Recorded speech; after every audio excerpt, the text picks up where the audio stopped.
The world is full of possibilities for Zoe Armstrong, and for the next 4 months, she must take them all and experience life to its fullest. The next 4 months must be filled with wonder and miracles for her. Unfortunately for Zoe, however, those words were not spoken by a good friend of hers. Instead, it is a doctor, dressed all in white, urging her to spend her days in the best manner possible, since her tumor has spread, and she only has 4 months left. In the following scene, she arrives at her house after coming from the shop. She has a quick chat with her father, John, and her mother, Elizabeth, and goes to her room for a little rest. Once the parents are left alone, John reveals that he's having a financial problem that cannot be solved in the following months. Time is running out, and their frustration grows exponentially. Meanwhile, Zoe decides to take a nap. She sleeps through the whole day, but once the evening comes, her sleep is disturbed. Her condition is getting worse and worse. Her mother attempts to help, but it upsets her. The anticipation of the end makes her grow more and more distant from everyone. She knows that she's alone in front of the biggest mystery of mankind. The next morning, while having breakfast, the only thing that the parents want to talk about is her health. Zoe would give anything to have a normal conversation about even the most ordinary subject. But her condition dictates her life now, and, it seems, the conversations that she must take part in as well. But she finds it hard not to be rude this morning.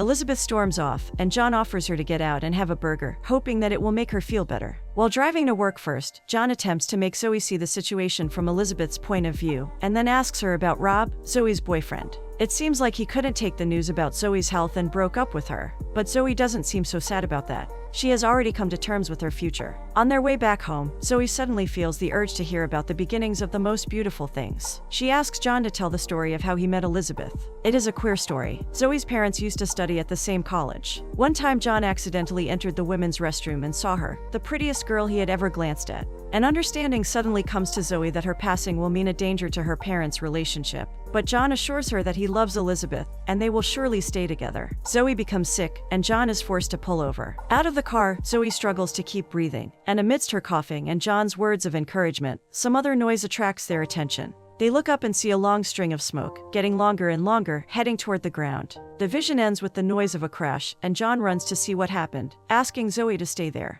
But Zoe follows him, and they both look for any sign of a crash. Our perspective then shifts to the astronaut, who staggers out of his capsule and tries to keep on his wobbly feet. He takes off his helmet, and soon he sees Zoe standing there, taken aback by the sight of him. Aside from the effect of surprise, however, there is something more in her eyes, as if all of a sudden, Zoe forgot about everything she's going through. John helps him to his feet, and the three of them go together to sort things out at home. The astronaut sleeps for 2 days straight, and again.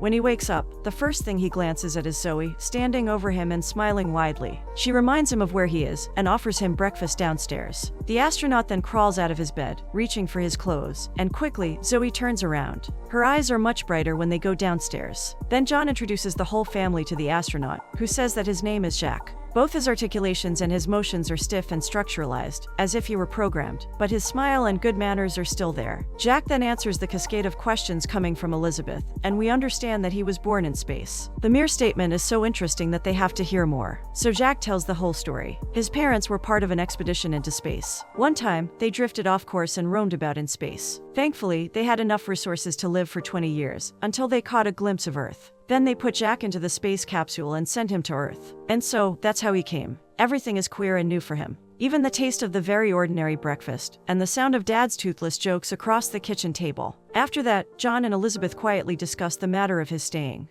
Elizabeth convinces John to let the kid stay with them until he sorts himself out, and they both let him know that he now has a roof over his head, and a warm house to stay in. This is all for Zoe, of course. She hasn't been this happy for a long time. In the next scene, she takes Jack out to the park. They walk around, talking about space, when Zoe suddenly changes the subject and tells him about her condition. Jack's expressions are still constrained and rectilinear, but he manages to express his sympathy. Then he sees something that he has never seen, an ice cream truck. He has no idea what it is, so Zoe, feeling responsible for showing him the best things the human race has created, buys him 2 ice creams, and they enjoy them in silence. The next morning, before he goes to work, John approaches Jack, who stands alone in the garden, listening to the birds and looking up into the sky. John assumes that he doesn't know about Zoe's condition, so he tells him about it, and is a little taken aback when Jack tells him that he knows it already. In the afternoon, Yasmin, Zoe's friend, comes by. Seeing this boy in front of her all of a sudden is surprising for her. From her and Zoe's quiet conversation, we understand that there is someone named Steve, supposedly Yasmin's ex-boyfriend, who has stolen her mom's engagement ring.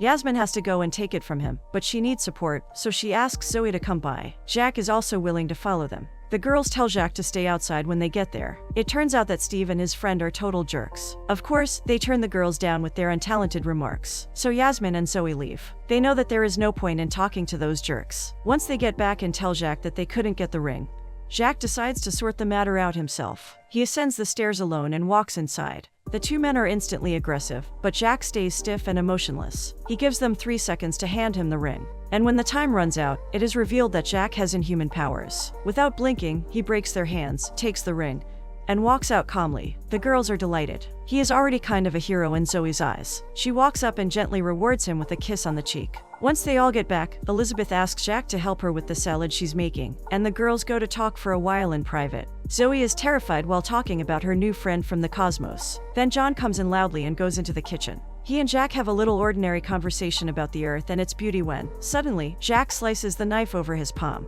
John screams out and runs toward him, but Jacques quickly hides his hand. His expressions are unchanged, and not a drip of blood comes out of his palm. Once John leaves, he resumes slicing and cutting the onions, as if nothing out of the ordinary happened. At night, John struggles to shut his eyes. He has a lot on his mind, and he lets it all pour out for Elizabeth to hear. He is having second thoughts about this new inhabitant of theirs. They have no idea who he is, or what he is truly doing here. Additionally, the fact that he hasn't contacted anyone yet is alarming for John. But Elizabeth calmly argues that he's overthinking. His stay isn't going to last much longer, and besides, Zoe seems to like him a lot. Maybe this new relationship is exactly what she needs. But this matter of Jacques alone is not the only thing that breaks John's sleep. He's not ready to face what's inevitably going to come. He's not ready to resume life without Zoe. Meanwhile, their daughter and Jacques are outside, laying on the grass, gazing at the night sky. It is like a black ceiling, covered with a million sprinkles of shiny dust. Zoe has never looked at the sky like that. She has never had a moment like this. She looks at the shooting stars and imagines that it's Jacques' ship cutting through the night. She makes him close his eyes and make a wish. And the content of that wish is so delightful that all she can do is lean toward him and kiss him firmly. Jacques wished for this moment to stretch over all eternity. In the morning, Zoe tells Elizabeth, who urges her to be cautious with Jacques, that there is no need to be cautious. There is no need to think about a possible broken heart, when she feels as happy as ever. A wide smile seems to have been domesticated on her face, and every time the name Jacques is spoken, she gets bashful. Meanwhile, John visits the area of the crash. He has his doubts, and those doubts are reignited when he discovers that all signs of the crash have vanished. It is impossible. John is now completely convinced that something is wrong. The self-proclaimed astronaut is hiding something. He rushes back to the house and asks where Jacques is. He is in the garden with Zoe. When Elizabeth sees John walking in their direction wordlessly, she tails him and stops him. It is tough to stop him, though. He is a father who feels that his daughter is in danger. But Elizabeth manages to calm him down, telling him how happy Zoe is. All they can do now as parents is let her have the last happy moments of her life. At night, Zoe and Jacques lay together in bed. Zoe whispers to him about the things she plans to do after her inevitable end catches up to her. The mere thought of the magnificence of that time cracks her voice, and we understand that she is not at all ready for what's about to happen to her. John is eavesdropping on them, and he hears Jacques encouraging her and saying that it is the body that ends. Zoe will continue on among the stars. Everything will be okay. When John returns to the living room, Elizabeth notices tears on his face. It is true, but John quickly denies it, and says that he only worries that a boy is in his daughter's room, and that boys tend to get handy in those situations. Then he reveals to Elizabeth that Zoe suspects they'll get separated after she's gone. But together, they reassure each other that, as a family, they'll stick together no matter what. In the morning, Zoe and Jacques wake up cuddled together. As they open their eyes, the first thing they do is kiss each other. It is a timeless moment for Zoe. She sinks into passion, and soon they are tangled within each other. In that steamy breathing, Zoe gets on top of him. But before anything happens, suddenly she sneezes, and exclaims when she sees her blood on Jacques' white shirt. Immediately, she panics and starts crying for Elizabeth, who quickly cares for her, while Jacques just stands there with his hands awkwardly hanging from his shoulders. Then they lay her down in the living room to rest. In the next scene, John rushes into the room where she sleeps. Jacques apologizes to them, assuming that he is at fault. Elizabeth tells him that it's not his fault, but John tells him to follow him somewhere. A slight hint of aggression and restlessness is in his voice. They arrive at the same destination where they found Jacques. There is no way for him to not understand that John brought him for a fight. But there is still no emotion on his face. Then John starts talking. He admits to Jacques that Zoe has never been this happy, and it is all for him. He is grateful, but doubts and questions loom inside his head. An astronaut. Only the lowest fool would believe that to be true. John saw him cutting his hand, and saying the remains of a huge ship just disappeared, as if it never crashed. There are countless inexplicable things about Jacques' identity, so he will know the truth, and he will know it now. Quickly, he grabs Jacques and starts screaming at him, demanding an explanation, and the revelation of his true self. Jack decides to break his emotionless silence. He urges John to calm down and agrees that he deserves to know the truth. With a cold and stiff voice, he admits that he's not an astronaut. The story he told was all made up. His ancestors weren't humans. His home is far away, in an endless space. He is what people of the Earth call an alien. He is from a civilization far more advanced than the one on Earth. 1,000,000 years ago, they were the ones that brought humans here, gave them knowledge and the tools necessary for survival, and left them on a distant blue rock in space. But now, they need human civilization. Their population is fading out, and the only thing they need is a queen. That is why Jacques is here, to find the queen for his people, and it seems like he has already found her. All he is saying is outrageous for John. Zoe doesn't have long left, and now an unexplainable creature wants to take her away from him. He punches him. It has no effect at all, but John continues to let all the rage out. And Jack lets him do that, before rage becomes sorrowful, and then he tells him his true revelation, that he can cure her. Jack can cure her. John understands then that he has to let his daughter go, if he wants her to survive. He is still reluctant, but Jack tells him how Zoe will be treated in his world, and if nothing else, she will be alive. She won't be able to come home, but John must let her go. And if only the words aren't enough to convince John, then Jack will demonstrate his powers tomorrow. At this point, John is already pinned to the ground, crying and talking as if he were addressing the wet soil. He has to agree, he knows. But he is in indescribable pain. He is a father, and there is no pain he won't take upon himself for his daughter's sake. His height, pride, and anger are gone, and he pleads with Jack to cure her. That night, John doesn't sleep while Jack cures Zoe, and the next morning, they go to the doctor. As it turns out, Jack was speaking the truth. Zoe is completely cured. The doctor is out of his mind. He has no idea how to explain this miracle. All are dumbfounded except for John, who knows that miracles don't often happen without a price. Elizabeth is immeasurably happy when they get back home. Zoe is back, and there is no need to fear a life without her anymore. She embraces John firmly and squeaks from the overwhelming emotions, but all John can do is put a fake smile on his face. At night, while drinking a cup of whiskey, John expresses his respect toward Jack, who stayed true to his promise. And the latter states that he will take her after her birthday, which is in 2 days. Then John asks him a question: what if Zoe refuses? But there is no answer. Jack keeps his silence. The next day, he and Zoe are lying in the meadow together, watching the sky as it is cut by a plane. We finally get Zoe's perspective here, and understand the way she feels about the recent events. Before, she had been sure she was going to meet her end, and suddenly, she was told otherwise. Now she lies here, failing to fully comprehend the meaning of it all. She finds it tough to believe, to even realize, that she is going to continue living. Out of all the moments, this is the one Jack picks to tell her the truth. He starts by saying that she must leave the day after tomorrow. On the second day of her new life, Zoe is scorched. Even the thought of him leaving is hurried, and she is almost sure that her parents are at fault. But when Jack convinces her otherwise, Zoe expresses her desire to go with him. Then, Jack starts explaining who he really is, and warns her in advance that she might struggle to understand what he is about to say. Now all the sounds fade. Jack starts telling the tale in full truth, while John does the same. He has also decided to tell Elizabeth everything. And now they are talking in the kitchen, and we can only understand what they are thinking and feeling through their expressions. Confusion, disbelief, anger, and relief come one after another on Elizabeth's face, until she slaps John in the face. The fact that he dared to make that kind of decision alone, without first talking to her, is grievous and outrageous. She starts crying uncontrollably, and our point of view shifts to Zoe and Jack as they sit in silence, then back to the parents again.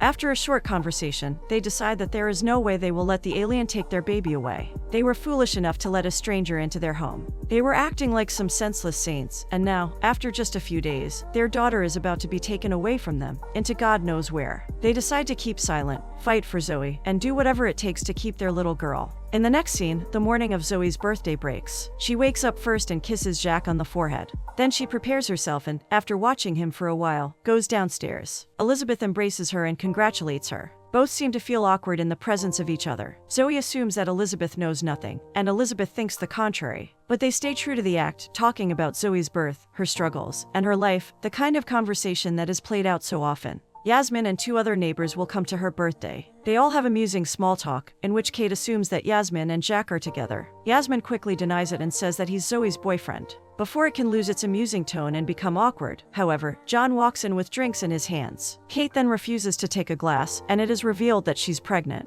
After that, they talk about the names for a while, until Zoe walks in and accepts the congratulations. All for inside then. The candles are blown away, the sweet words are spoken, and it almost seems as if the act of a great and lighthearted gathering will be carried out perfectly to the end. But Elizabeth suddenly speaks out. She has had enough and can hold on no longer. All of this is senseless. She is standing there, acting as if her daughter is not about to be taken away from her. So she speaks out and calls Jack out. The neighbors shake awkwardly and let themselves out. John tries to calm Elizabeth down, but to no avail, and she goes on, pelting down the storm of words on Jack, who thinks that he can just like that walk into their home and take their daughter away. An alien, a foul creature with no understanding of love or morals. Jack stays all emotionless and calm as always, and it seems like Zoe already knows everything. As it turns out, Jack told her the whole truth that afternoon, and now the only thing she's mad about is the secret deal her father made for her. And then she reveals her decision. She is going with Jack. Now everything turns upside down. John says that he won't allow it, and Elizabeth grabs a knife. They are ready to defend their daughter and make her stay, but Zoe gets between them and Jack, and starts talking calmly. She starts talking about her feelings, and the way she is right now. She had been fighting her whole life to stay alive, until this process exhausted her. There had been simply no chance of her survival until Jack arrived, coming from the stars and changing her life, just like the love that arrives suddenly out of nowhere and meddles in people's lives. It makes them want to keep going, and this is exactly what Jack did to Zoe. She is not a child anymore, and she can make her own decisions. She loves him, and she is going with him. At this point, the knife in Elizabeth's hand still trembles. Then she drops it and waddles off from the kitchen without any more words. All are gloomy. The next morning, just before dawn, Jack, clothed in his astronaut suit, states that it's time. The sun rises then, and we all go to the windy shore. The parents and Yasmin are almost exclusively dressed in black, as if they are walking to a funeral. Jack walks inside the muddy water and looks up. This is the place where everything will end. He looks for something that they can all already hear. It is a distant storm filled with lightning, in which a faint form of a queer spaceship can be observed. They have come, and now is the time to say goodbye. Zoe turns to her parents. After all the fighting, and all the love and strength they've shared, this is the way it has to end. And Zoe is sorry for that. She loves her parents so much. John is the only one trying to lighten the moment with a restless smile, saying that they'll always think about her, and that she will still be here in their hearts, their baby girl. Finally, Zoe tells them to look up at the sky, if they ever feel the urge to see her. Then Zoe turns to Yasmin, her best friend, and says goodbye to her. Jack watches it all silently. Then he says that it's time.